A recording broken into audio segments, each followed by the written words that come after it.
Usual గా ఎన్ని visits లో చేస్తాము అంటే 3 విజిట్స్ లో చేస్తాము. సింగిల్ విజిట్ లో కూడా మనం చేసుకోవచ్చు, బట్ యూజువల్ గా టూత్ ఇన్ఫెక్ట్ అయింది అంటే ప్రిఫరబుల్లీ 3 విజిట్స్ చేస్తాము. ఎందుకు అంటే అంటిల్ ఆ ఇన్ఫెక్షన్ క్లియర్ అయ్యే వరకు అండ్ పెయిన్ రిలీవ్ అయ్యే వరకు రూట్ కెనాల్ అన్నది ఫినిష్ చేయరు డెంటిస్ట్.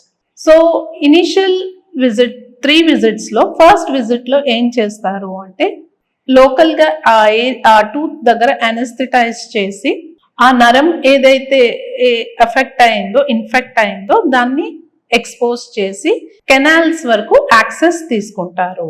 సెకండ్ విజిట్ లో ఏదైతే కెనాల్స్ ఓపెన్ చేసున్నారో అది సైజ్ అండ్ షేప్ చేసుకుని నీట్ గా డిస్ఇన్ఫెక్ట్ చేస్తాము. అండ్ థర్డ్ విజిట్ లో డిస్ఇన్ఫెక్ట్ అయిన కెనాల్స్ ని ఫిల్ చేసి సీల్ చేస్తాము గట్టపచ్చ అనే మెటీరియల్ తో.